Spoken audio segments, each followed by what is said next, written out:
But it's great to see everyone, so many friends and dance lovers in the audience, members. Welcome to the History Museum. My name is Michael Anderson. I'm the Vice President of External Engagement and Development. And I just wanted to welcome you all here tonight to the History Museum, which is a destination for learning, inspiration, and connecting people to Chicago history and to each other. We are glad to be here with you and have a great program planned for you tonight. I want to first thank the partners for tonight's program, the Chicago Dance History Project and Nexus Performing Arts. Their collaboration and ideas have truly created this program, and we are grateful to host this special evening on the breaking community. It was really Skylar and Kenny Males from Nexus that brought this idea to the Chicago Dance History Project and to the museum. Their passion and desire to share this story about breaking fueled this three-part series on breaking in Chicago. So we want to have you mark your calendars for the next two upcoming programs. The next one will be Breaking Barriers, B-Girls in Chicago on March 6th, and then Breaking Ground, Exploring Space for Breaking in Chicago on May 13th. So two other programs you should see. So thank you, Skylar and Kenny, for your inspiration for these series. Also, a special thank you to Michael McStraw, the Executive Director for Chicago Dance History Project, for his leadership. I want to mention that each of these three programs will be recorded by Chicago Dance History Project and will become part of the permanent, publicly accessible Midwest Dance Collection at the Newberry Library. So now a little bit more information about tonight's program and our moderator and panelists. So ascending from the underground scene to the world stage during the summer 2024 Paris Olympics, breaking has remained integral to Chicago's hip-hop community. Tonight's panel discussion, Breaking Away, will be led by moderator, the breaker Daniel Bravemonk Haywood, or simply Brave, for those that know him well. So Brave, thank you so much for your help and direction on tonight's program. Brave is an artist, a b-boy, host, MC, and educator based here in Chicago. As a cultural ambassador and leader in the hip-hop community, he has regularly served as a guest artist throughout the U.S. and internationally. In 2017, he was a recipient of the Chicago Dance Makers Forum Lab Artists Award. Brave continues developing and creating in technology, entrepreneurship, social impact, wellness, and community, along with his passions in artistry, in martial arts, acting, voiceover, songwriting, and music production. So now, with further ado, please join me in welcoming Bravemonk to the stage, who will introduce tonight's panel.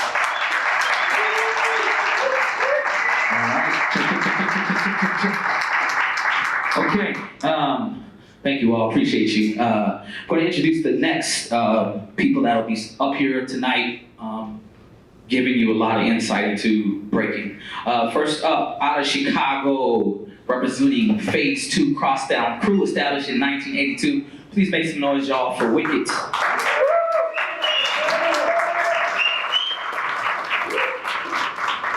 Next up, representing out of California, right? Out of way of California, now based in Atlanta. Style Elements Crew, Six Step Academy. Please make some noise for world-renowned B-Boy Crumbs, y'all.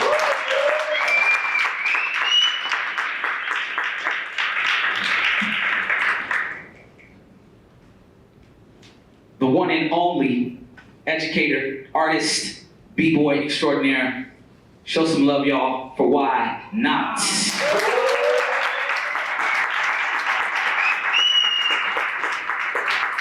Last but not least, Young Gun. This guy has been blazing in a lot of the breaking competitions. I seen his brother and I was like, yo, where you come from? Please make some noise, y'all, for B-Boy Shellz.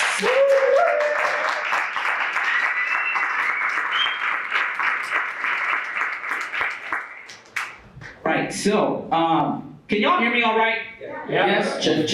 Okay. Check.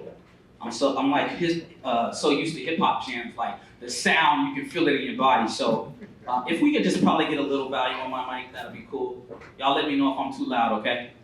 Cool. I do a lot of call and response. It's the nature of hip hop. So if I say I, y'all say I. Can y'all hear me? Yeah. Cool. I love that. Okay. So we're gonna get into it.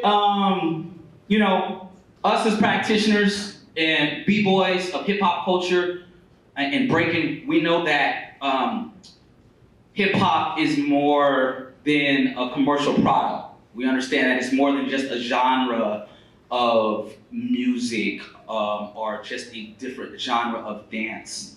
And so for me, understanding and knowing that, I wanted you to describe your personal relationship to hip-hop or with hip-hop culture. And maybe some ways it's influenced your own philosophy, knowledge of self, communities. But yeah, please describe or tell us about your personal relationship with hip-hop and how it's influenced you. All right, first of all, I want to say thanks to Skylar for having me and the museum as well for setting this up. And for all you guys that made it out today, man, for real, I appreciate that. So for me, my story, my relationship started back in '82. I was fortunate to learn the Bronx. 2 guys from the Bronx taught us, and I've traveled the world. I've met many people, built many relationships, and it's definitely something I value, take with me. It's taught me so much in life, how to survive, how to create nothing from something from nothing. You know what I'm saying? So yeah, it's definitely taught me philosophies like each one teach one. Kind of like now that I'm older, I'm gonna stop competing. Now I'm like actually trying to be an educator, trying to pass down what was taught to me. You know what I'm saying? Awesome, yeah.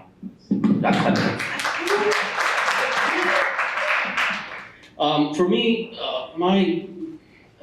my involvement in hip hop and breaking is rooted from freedom, for the most part, and just being allowed to express yourself in the most creative ways and having fun. That's how I started. I started breaking because it looked like fun, and I tried it, and it was fun. And I'm still doing it 31 years later, right? And whatever happened along that road happened, but I'm still having fun with it. So short and sweet, that's why I'm still doing it, and that's why I started.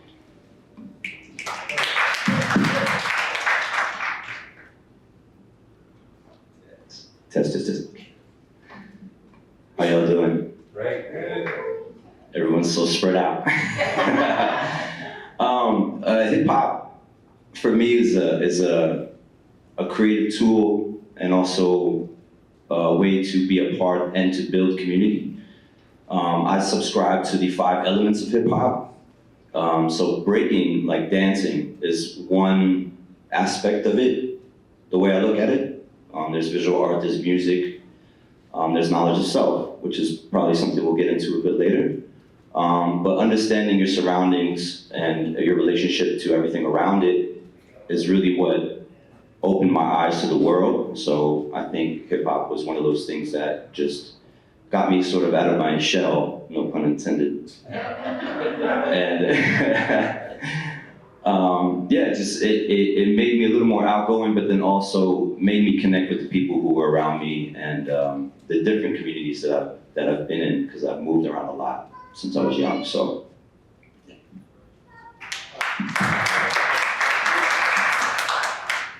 So hip hop to me, it's therapy. Like it's a lifestyle. Like, of course, like I love competing and everything like that. But if there was no competitions ever, I would still train just as hard. I would still create and do the same things I'm doing regardless. It's just part of me at this point. It's almost every great aspect in my life that I'm enjoying right now is a result of hip hop in some way, shape, or form. The relationships I've built, the experiences I've had, is all tied into that. Even how I'm growing as a person is directly correlated to like a large part of hip hop. So for me, it's pretty much everything. All right, y'all. Y'all can hear everybody okay, yes? Yes. Okay, cool. All right, second question now. We're gonna dive a little bit deeper, okay? And this is multi-layered. So let me start off by asking this. What does the term breaking mean to you? And how does that influence the way you show up as a b-boy and in life? Secondary question is, let's start off there. Okay, I'll start this one. Breaking to me, it's just how I express myself as an artist, physically, mentally, spiritually, everything. How I approach life, breaking wise, I try to apply it to everything pretty much. If I'm trying to learn a new skill, I approach the skill as if I was trying to learn a new move. I try to always be myself. I always try to be genuine. It's the same thing. So I don't really separate entirely, like I'm a b-boy and I'm a person. I try to tie it together. I try to make it myself. Because when I'm breaking, I'm trying to be myself. And breaking is part of me. So even if I'm doing something non-breaking related, I still like carry the same attitude, trying to just be myself, trying to live in the moment, trying to learn, trying to grow. So.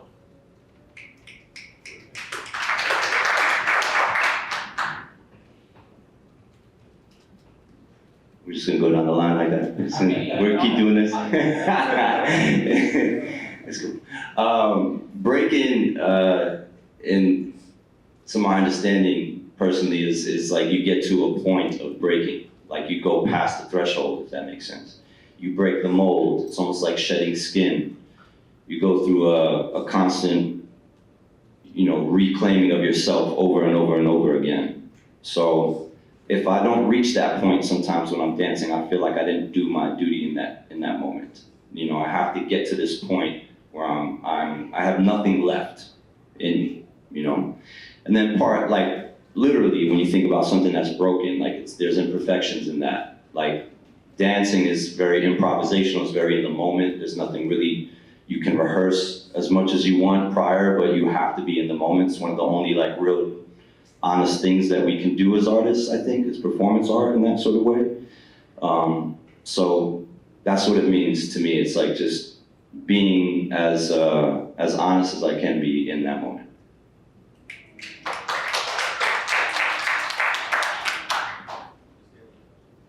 You want me to restate it?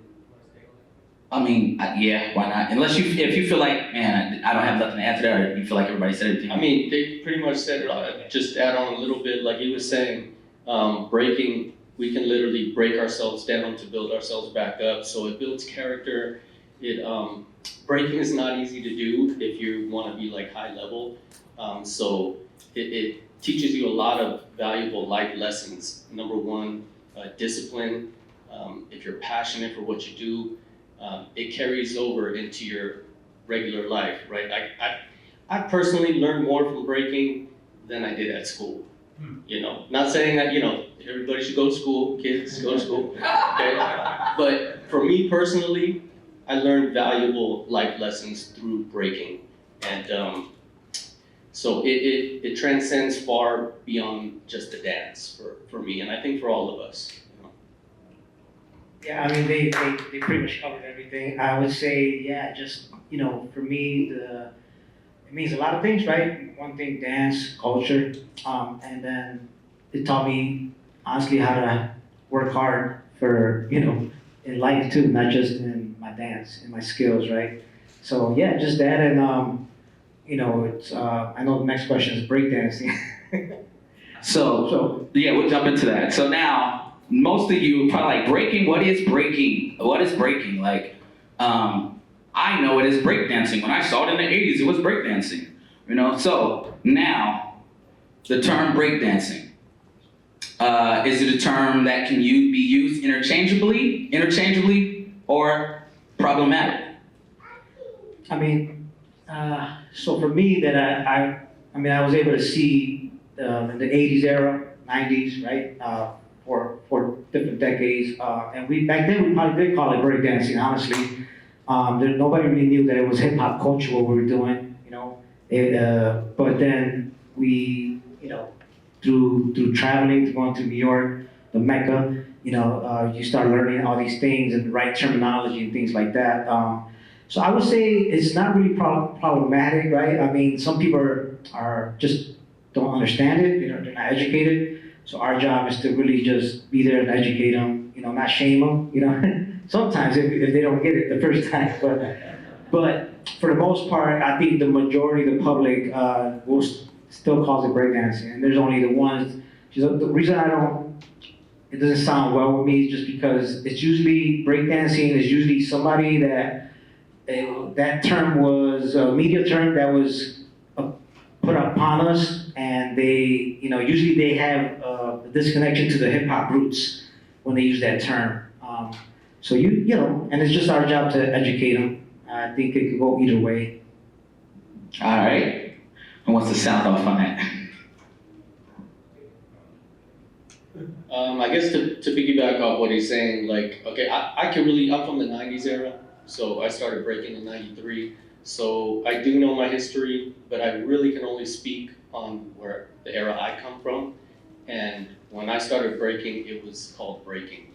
But before that, 80s, it was known as breakdancing. And it's a term that's probably never gonna go away. Like, even as much as you educate people that, no, it's breakdancing, it's always been breakdancing. It's like, okay. But it wasn't at first.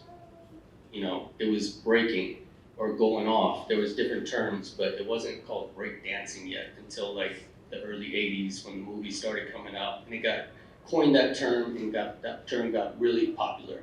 So we got labeled that. But then in the 90s, when around I started, it started to shift back to its original term, but not for the general public, right? So there's always gonna be that confusion there. I think like us in-house, we all call it breaking, but outside, maybe a little bit of both. But I don't know, I don't have the answer on how to fix that, but hopefully one day we can go back to an original term completely. Yeah. All right, y'all. Clap it up for that too. Yeah, nice. I just want to add to that just a little bit because in the 90s, in the community, breakdance had a little bit of a stain on it. And Talk about it. it was a way to kind of differentiate between people who were more embedded within the culture versus people who weren't. And that word was put on someone who they would consider not to be down, if that makes sense. So that's why it's such a strange word to kind of use at times. But there are a lot of practitioners and also people who are very close to the nucleus of this thing who still say breakdance, like, especially coming from the 80s, right? I mean, that was so I can't fault anyone for either saying it, right? It's just we have to do more investigation if we hear you say it. Yeah. Okay, cool. I'm not going to beat that over the head. I have my own thoughts about that word. I will say that I think it's important that as a community, you get to define the terms that you are being and how you want to be referred to. And that is what breaking has shown and taught me. All right, let's dive into some of you talked a little bit about kind of your relationship to hip hop, but I want us to go into your beginning of breaking, including where you started and why that context matters, whether it was in a community, or whatever the city was, and how did that beginning shape your trajectory of like where you are, or of like your path in this? I can start. It's a long story, so I'm gonna try to keep it short. I'll say I'm the only guy up here who started, like, I'm gonna say not the golden era. I started right when YouTube started blowing up.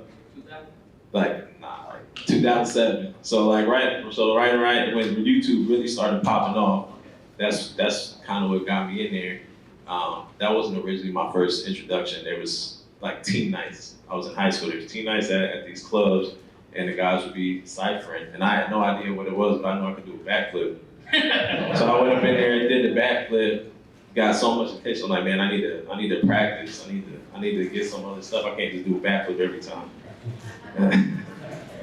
So I started looking up YouTube tutorials on like how to do. All right, let's see the 6 steps. I did capoeira and everything. So I'm like, how can I do 6-step? How to do like these steps? Let me try to learn some flares. And then I went down the rabbit hole, like the YouTube rabbit hole, and then I can tell you exactly the 3 videos that made me fall in love with breaking. So first one that popped up was random. Is a jam called Match One Skill. It's in Korea. And that was like the first time I saw anybody doing like air flares and 2000s, all these moves that were crazy. It just blew my mind. Another video, clicked it. It was Junior. That was probably one of the biggest videos on YouTube at the time. Had Facts. so many million views on it. And then the next video, full circle moment, had this guy right here, Crumbs, in it. It was Lords of the Floor.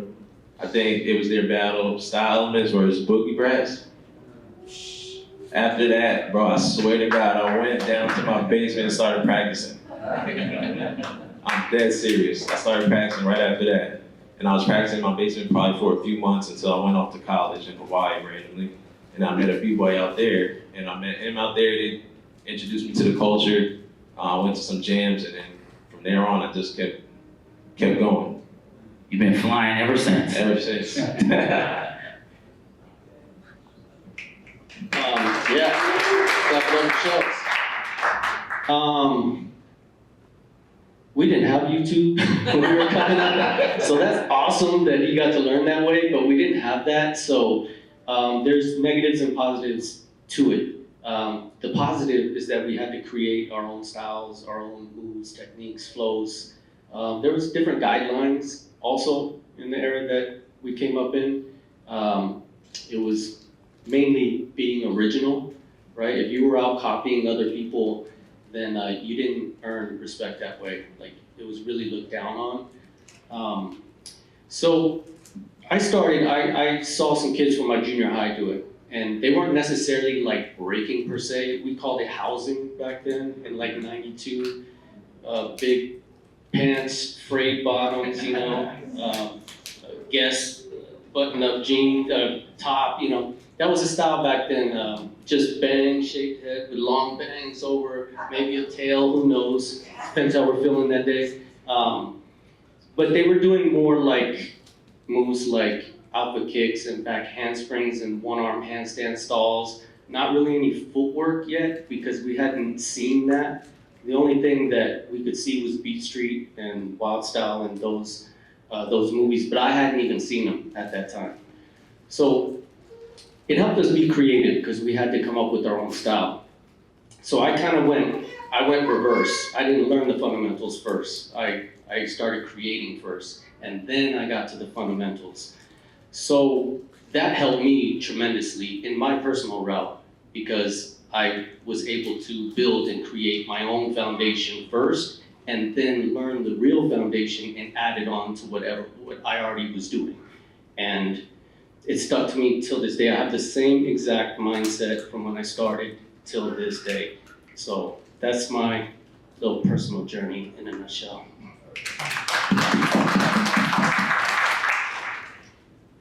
So for me, I was born and raised in Chicago. When I was 7 years old, I actually moved into the west side of Chicago. Probably the only Hispanic family that was in that neighborhood at that time, North Avenue on Luna Street on Central. And so we actually got picked on when we were younger. We were so fortunate to actually have two Puerto Rican brothers move in front of our house. They came directly from the Boogie Down Bronx. And when we were already, me and my brothers, there's like 3 brothers and a sister, and we actually were doing Kung Fu, you know, we were going karate class, things like that. And when we saw them first time dancing, we were like, what is that Kung Fu? What is that? We didn't really understand it. They taught us, make a long story short, they taught us in '81, '82, we formed Phase 2 Crosstown Crew, it was a Chicago-based crew. During that time, there was not too many breakers. There was some more breakers in the Chicago area, but we didn't know about each other because there was no scene, right? It started getting crazy when it became like the movie Beat Street came out in '84, Breaking '83, 84, right? '84, both movies came out in '84. That's when there was a big dance craze in Chicago. And we were already like 2 years already in advance, kind of like practicing, already has some fundamentals.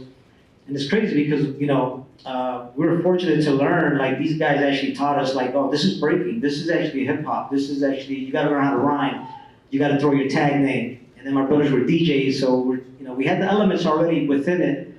But I love breaking. I was the youngest one out of all of them. And I remember when breaking was really big in Chicago, we would just go every corner, just travel with our linoleum and boombox, and you would see a crew, and you would just get down and battle.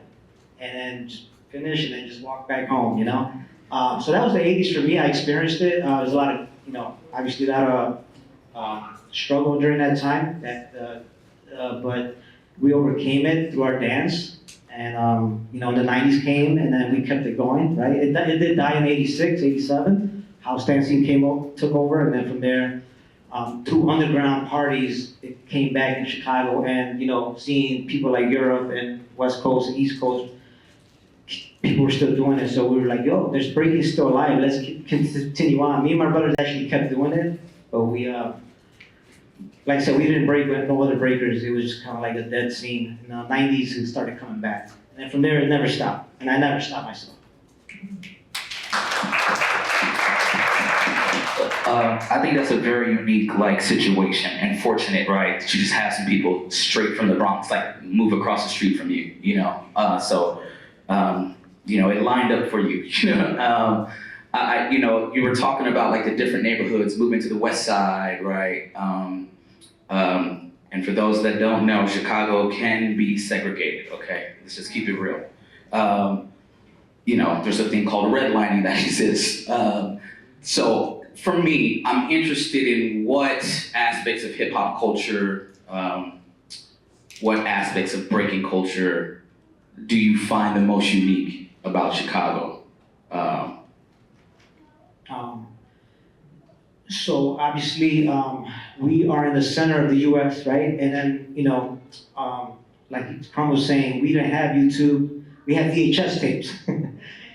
And real low quality VHS tapes that we got to hold our hands on, right? So people would travel and they would be like, I brought this tape, you know, went to New York, you know, I went to LA. And during that time, depending on what era you talk about, but I'm talking about like 90s more than anything. That was like the golden era, I feel like, for breaking, where there was a lot of innovation. And so a lot of people don't realize this, you know, you had the East Coast, right, that pioneered the dance, that built the foundation in a way, right? Then you had like obviously West Coast, right, that innovated, right, that created, you know, the great power moves and things like that, right? Chicago, we're like in the between them. So I felt like, you know, and then back then there was also like a big power versus style, right? It was the East Coast versus West. Which one, are we doing the right breaking or, you know?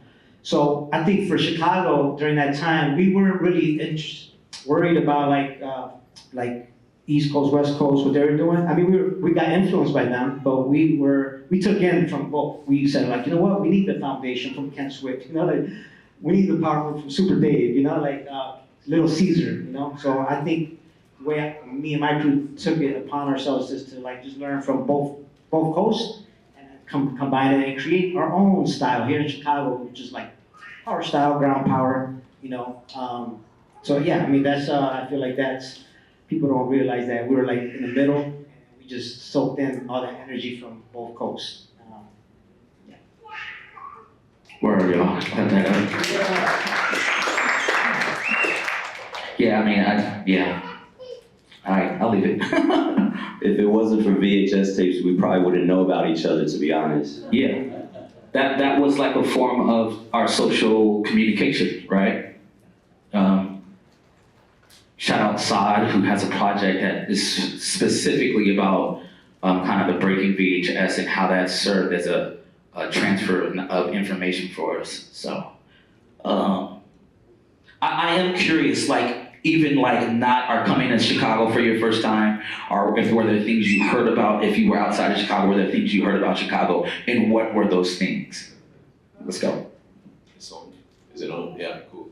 So I know before I came to Chicago, I pretty much knew about the power guys for sure, like Shorty Brick, Eagle, Yes. and then Phase 2 for sure. Like and like I wasn't that exposed to it because I mean I was in the East Coast. They were literally only talking in New York. They're literally talking about like their B-boys. It's kind of vibes over it a little bit sometimes. And I didn't really hear too much about Chicago. Anything I knew about Chicago was stuff I found on my own. But it was them for sure. Because I remember seeing them do like wild stuff that would even be considered wild now. So that was pretty much my first idea of it. And then I came out here.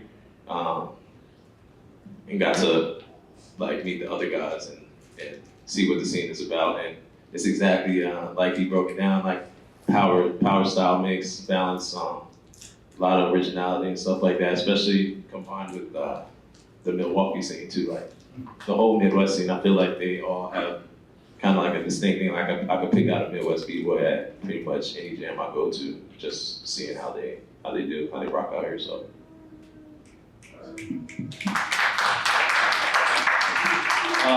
My introduction to Chicago's breaking scene was actually from his crew, Phase 2. I saw them at Battle of the Year 1998, right? My crew, we competed at Battle of the Year 1997, the year before. So they came the year after, and I hadn't really heard about the Chicago scene in breaking. I didn't know any crews until I saw them on that video. So that was my first introduction to the scene out here, and I didn't even come to an event out here till like maybe 2000, 2001, so even later than that. But what I saw is that they were, from what I remember, they were open to all styles, not closed-minded. Battle cats, meaning they take the battle seriously, like they're gonna come at you, you know. So that's a good thing. Competitors, right? And yeah, real good power style, and just a lot of heart. Yeah, Chicago's always brought it. I'll just chime in here real quick, and then we'll move on, right? I'll just say this. I was born downstate, 2 hours south of Chicago. Would come up and visit Chicago. And then I will just say that at that time in the late 90s, walking on a block with your hat like this didn't mean you were necessarily a b-boy, okay? And so their hat checking was a thing, right? If you know about getting hat checked, you know about getting hat checked. But I will say that it felt like, for me, breaking was like, if you lived in an area that had groups of people that would check you for the way you were rocking your hat, that breaking was almost like your get your access, get out free card. And you might have had to do a quick throwdown to prove that you could actually get down. Just, oh, yo, you're cool. You know what I mean? But this is real. And man of God, I know you know about this, but I think that unique thing about Chicago, I remember some b-boys coming from the East Coast, coming from Florida, and I was like, y'all need to wear your hat straight. You're gonna get hat checked. Yeah, no, it was a real thing. You know what I'm saying? This is part of the climate. You know what I'm saying? So I think if you lived past that era, and now, like, my first time going to New York, I had a Freedom High. I was like, where am I? I could turn my hat like this. But it's just important because for me, I don't know that existed other places as hard as it did in Chicago. And so that mentality, you talk about battle cats, it was that same intensity because you had something to prove. And if you didn't, you had to go back to the block and deal with the block, okay? So I think also too, it just speaks to breaking out of that kind of construct of like the things you can be and do. So I wanted to add that 2 cents because it's very real about Chicago. Can I add one thing about Chicago too? Some of this has to do with my name actually. I found Chicago breaking scene through music. So following just like different producers in the 90s and stuff like that, I came across a guy by the name of YNOT, who was one of the original producers for Common Sense. Eventually he changed his name to Twilight Tone. I had many names kind of coming up, and I eventually took the name on once he kind of dropped his, you know what I'm saying? But that was the original one that I saw. And prior to YNOT, my name was Boo Boo. And I modeled that off of a really famous gangster and racketeer in Philadelphia in the 1930s. If you look it up, you see his name is Max Boo Boo Hoff. And that was kind of the spirit I took on when I was battling. So it's the name I had at the time. All right, John. Okay, all right. So breaking, let's talk about the aesthetics of breaking, right? I know some of y'all have never seen breaking. Like, what is it? We're gonna try to describe it as best as we can. But for some, it's been described as physical graffiti, right? I think I've heard Wiggs say that, Doze, Monsell Durden's, talks about breaking being like physical graffiti. To me, could you explain maybe like, talk about some of your signature movements? What are signature movements and how that analogy of breaking being like physical graffiti might make sense? Well, breaking is an art, a dance, right? It's starting to be labeled a sport with it going to the Olympics and stuff like that, but we don't look at it like that. When we started, it's always going to be an art and a dance, and I think all of us, we have that perspective of the floor being the canvas, our bodies is the brush, and we're painting our canvas with our movements, right? So we're creating art in real time, physical art, physical graffiti, right? So that's where that correlation comes into play. And that's the beautiful thing about breaking is it goes way beyond the fundamentals. Like it's kind of like no other dance. There's no ceiling. Like there's very limited rules, right? But I would say there's guidelines, but no rules. You could take it as far as you want. And that's why the evolution till this day is pretty insane. Like you see little kids, like 5 years old, just flying. I'm seeing things that I thought I would never see when I started breaking in the 90s.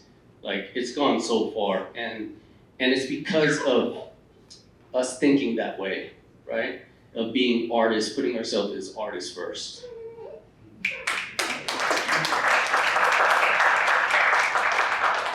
I started getting into what we would call writing or stylized writing and graffiti around the same time I started breaking. And I met this writer in my town in New Jersey by the name of Kel First. And he kind of took me under his wing for a while. And through him, I started to meet other writers, but found out also that they were dancers as well. So Popmaster Fable was one of the first people that I met who was kind of talking about both, like, together in a way. And the creative process that comes with, like, being on paper or on the wall, but then also physicalizing what he would call the funk in the letters also had a lot to do with the music. So it's kind of personification of that letter, and then that kind of conversation goes back and forth. So the letter takes the shape of maybe a move, or you take the shape of a letter when you're doing a move. You know, so there's a lot of this kind of conversation back and forth between visual art and dance, and then also the music. So this is a practice that I got hip to when I was really young, and from that point on, I've been really trying to examine what that is. And I mean, I did my master's degree, and I talked about the relationship between graffiti and breaking, and worked on a series of ideas of where that can go. So you gotta check that out. Otherwise, we can do a whole talk on that, but YNOTism.com. One more time from really slow, YNOTism.com. That's an ISM, YNOTISM. No, I'm gonna go quick because I think we got a little bit of time. So for me, in relation to that, I draw. I don't necessarily write, but I draw a lot, and I've always looked at creating shapes and dynamic moments in space with your body. So, I mean, personally for me, my style, I try to be dynamic, but unexpectedly, like put a dynamic move where you wouldn't necessarily expect to see it. So I know for sure, like that relates directly because a lot of dynamic shapes, a lot of moments, and also try to incorporate little details as well, trying to wrap my body up in a specific way. So I definitely see it in my own movements, indirectly, so.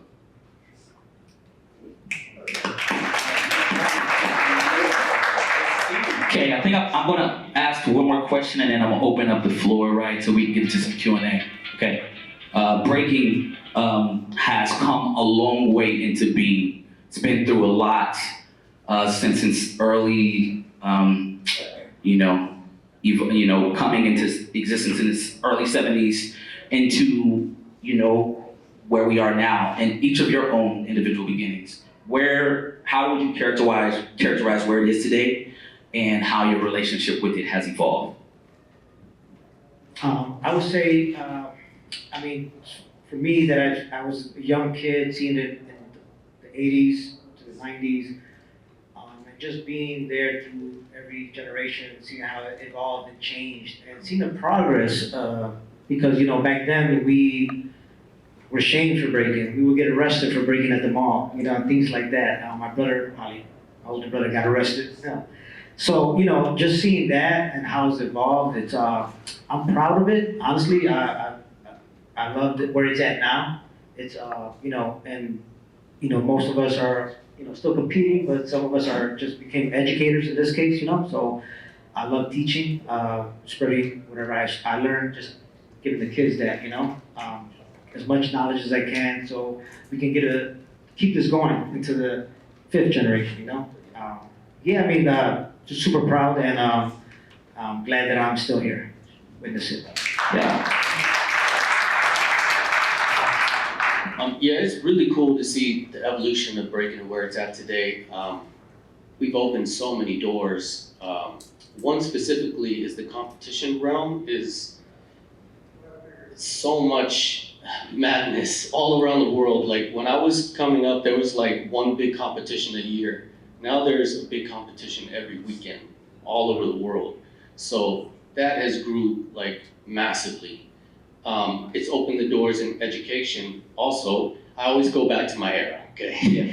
Go back here, there was no workshops. There was nobody to teach us. Now you can learn any state, any country, wherever you're at, people are teaching. You have educators. So in the knowledge realm, that has grown exponentially.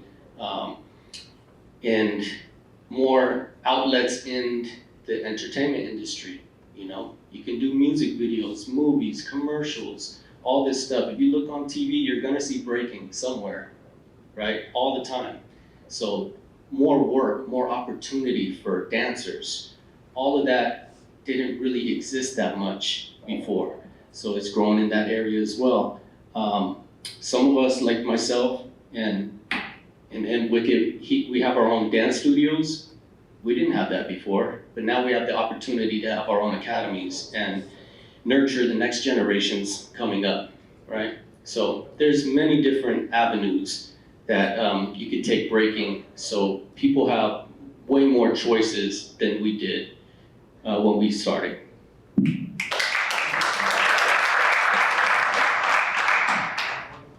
It's really wild, like where breaking has gone in the world. Like you can find it in every crevice on every continent, which is amazing. For myself personally, on the journey that I've been on, I'm more interested in what we're doing for it here in the States. And I think education is a big part of that. So I kind of steered my ship in another direction around 2013. I went back to school. I was really interested in seeing where the idea of the aesthetics of breaking can go within design and all these other things. But then also right now, I find myself in West Texas at Texas Tech University, and hip hop dance is now a requirement for that dance department. That's a big step. There's a lot of responsibility there, but I think it's important because, you know, this is an art form also that comes from America that I think it's important to talk about.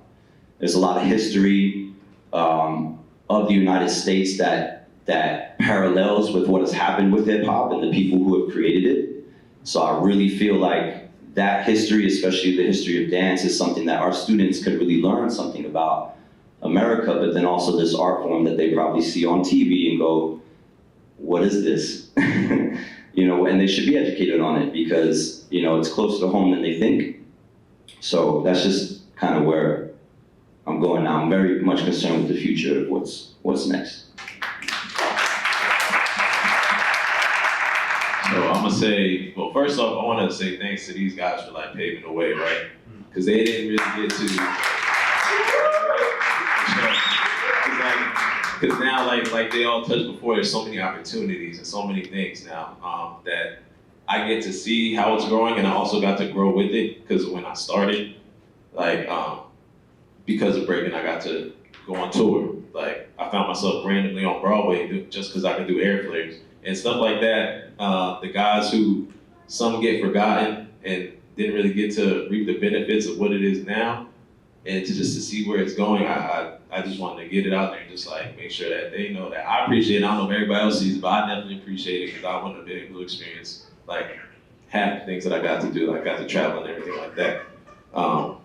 But I started in the competition, right? That's what really got me really going, because I'm competitive. I played sports in high school. I'm like, oh, I'm a battle, do that. And then it opened up a wave of other opportunities. And it seems like that's kind of how the scene is starting to grow. It's turning into a very competition-heavy scene. But of course, there's still the guys that do it just for the art, still love to do it. So I think it's good. Like, I can't wait to see where it goes. I'm excited.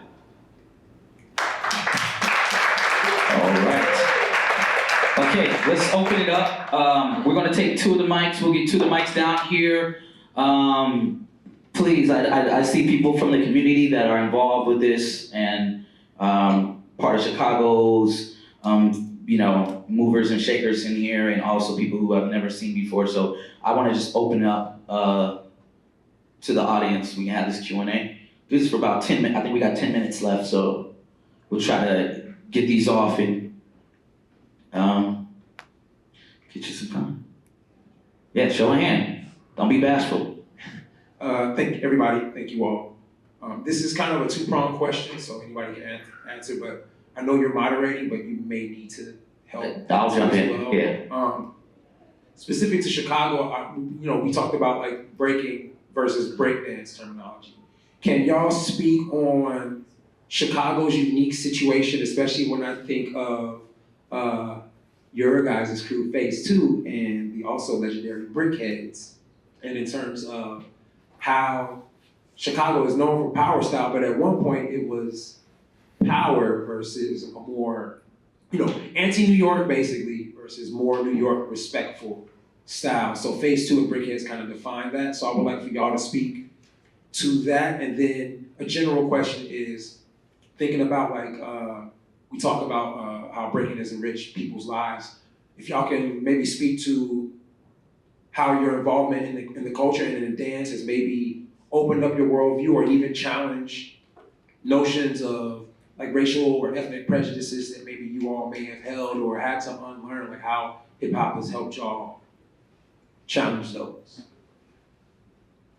With the questions, I'm gonna speak to this because I'm gonna speak to the first part of the question, right? I don't think I can be too racist, but I'll speak to the first part. For me, I noticed when I came in, very much Chicago was like heavy on the blow-ups in power. Like, blow-ups is a term I haven't saw used, but blow-ups are like throwing a grenade. Like, it's a move that's like, it's like you can do it in 5 seconds. It might be a stack, it might be some kind of suicide, but like, except for a few crews. Phase 2 was one of those crews, so I felt like they felt like complete. Other people, maybe their dancing wasn't the best, but they shuffle their feet and they get to what they gotta do, which is that move. They're gonna give you that explosion. And so, I'm a Black American, right? I grew up with funk, soul, gospel, house. Dancing is something that was learned socially from my cousins, my brothers, two-stepping with my aunt, my grandma. And so dance is the nucleus, and that's always been the nucleus. And for me, I actually witnessed hate for dancing too much. and that was that was like a 10-year period, easy, right? And at that time, Chicago wasn't friendly. So yes, fistfights did happen. That's the reality. But I stayed in the scene because to me, it felt like my birthright. An extension of Black American culture. And for me, it gave me knowledge of self because I was able to learn and learn what the words commit meant and learn what knowledge of self and each one teach one was really about, deriving from the community and the village mentality that is, that was necessary for it to get to where it is. So for me, I think break dancing and breaking definitely held 2 different mentalities. breaking was more philosophical, embedded and deep. Breakdancing was very surface level. All I care about is the moves and the flashy, the surface level stuff. So I do have a trauma with that word.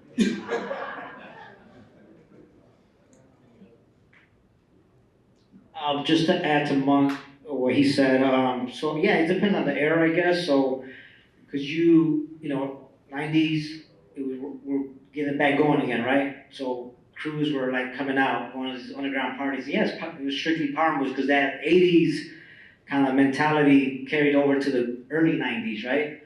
But you had to travel in order for you to gain all that knowledge, all that fundamentals, all the foundation, the rest stuff we were missing, you know. We were fortunate to go to New York in '94, you know, seeing, you know, like Ken Swift and the Cypher and Crazy Legs and Easy Rock and, you know, doing style, doing power, doing everything, you know. So we came back to Chicago like, yo, it was like '94, '95, we're like, we're gonna do the same thing, you know. So it definitely did influences. There was crews like TBA, even Self-X, they were getting it. They were understanding how to evolve into like add all the elements of breaking. And then some that, you know, I remember they used to shame us for traveling. They're like, why are you guys traveling? You know, if you guys want to battle, they should come to our city, you know? And I was like, no, we're gonna go out there and travel and we're gonna learn by traveling. So I think that's where some people learned the true essence and some people just like surface level, like Monk said.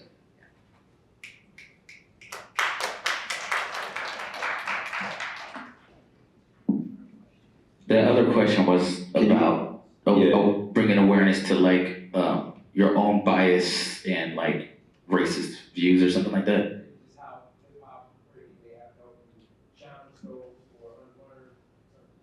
Yeah, I think with that, it also might depend on where you grew up. Hip hop, for the most part, was a great way for many different, you know, ethnicities, races to come together. And I think a lot of people look at that as also at least a conversation starter or a tool to kind of break any kind of tension. But also, as I got older, hip hop also kind of can't be looked at as some kind of autonomous zone for racial issues, if that makes sense. There's still a lot for us to learn about each other, even though we do commune at times and dance with each other, you know. But we're also sharing a very unique experience together with music that comes from Black Americans. So it's extremely important for us to like acknowledge that, especially as we move forward in life. A lot of people who are educating when it comes to hip hop sometimes fail to mention these things. Sometimes don't want to also speak about that topic. And I think it's extremely important. I think hip hop, again, is a way to start the conversation, but a lot of times we're not having the conversation. I think people are shying away from the conversation, and that's not what you should do. And if you consider yourself a part of hip hop, you should know that you should speak about it, you know? Anybody see the Olympics?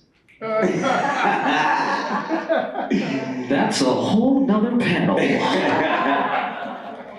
I use that as an example, okay? Because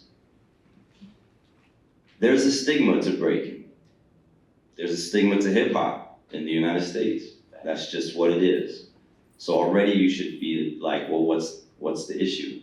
Why did people feel the need to totally trash what they saw on that stage?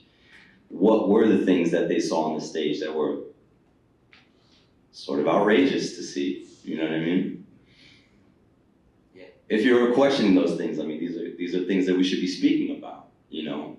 And the breaking scene itself, too, has gone in a direction pretty far away from its origins. So there's a lot of things within our scene, too, that are a bit questionable, and we haven't really tackled those topics. And I think we should.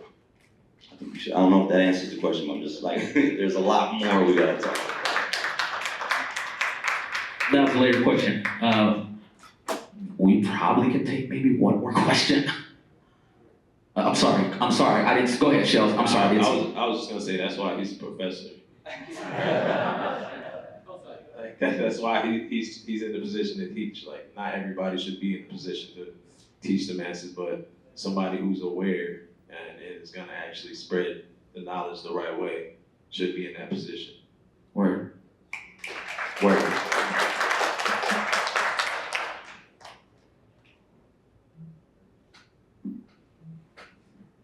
So I appreciate this panel. You know, there was a lot of jewels dropped, a lot of wisdom that was expressed. So as breaking moves forward, you know, there's some young B-boys and B-girls in the audience. You know, like what would you say, you know, to them moving forward with, whether it's encouragements, whether it's foresight, or, you know, like how would you guide them forward? If you could say one key thing. I would say know what you're doing it for.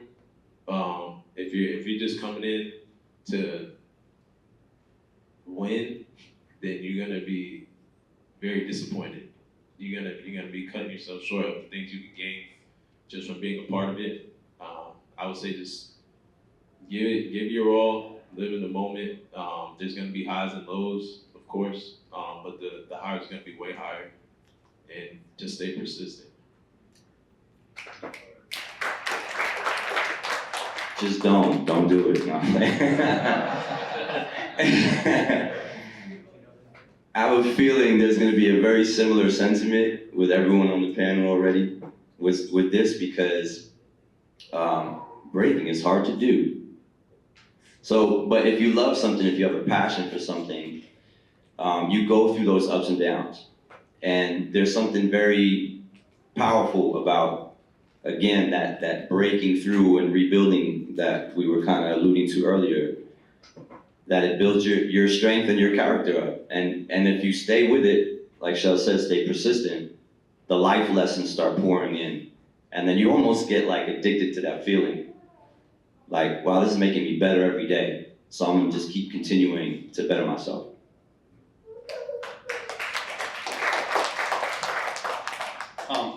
Advice I would give to anybody coming up, just starting, is like what Shellz said, find your passion. Like I spoke about earlier, and about the different realms, the different doors. There's so many different avenues to take with breaking.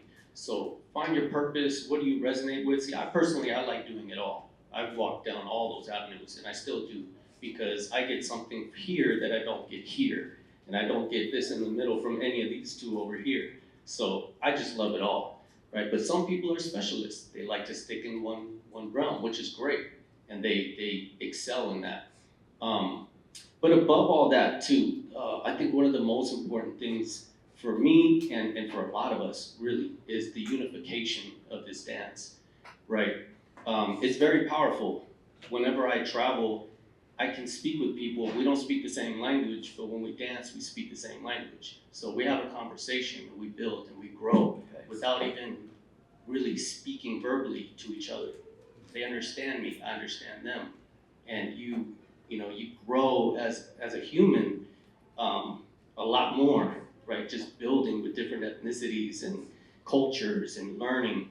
Like I said, this is stuff you can read in books, but this is real life lessons. Right? And breaking has done that for me, and I think all of us. So I would tell them to think about that as well on their journey and keep building.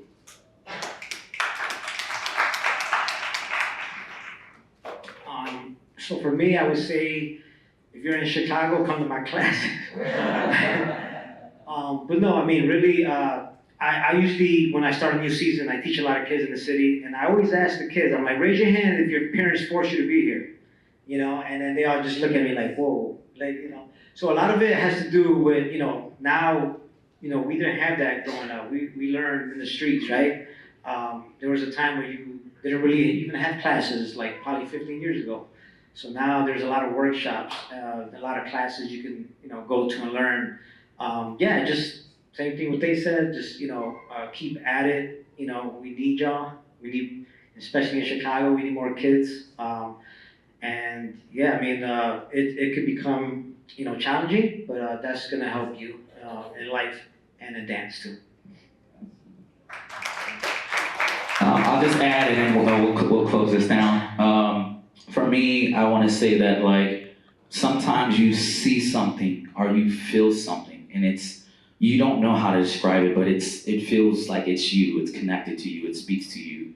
Follow that despite the discouragement, naysaying from someone or people who do not understand it, who may not value it. Everything you do is valuable and is worth something.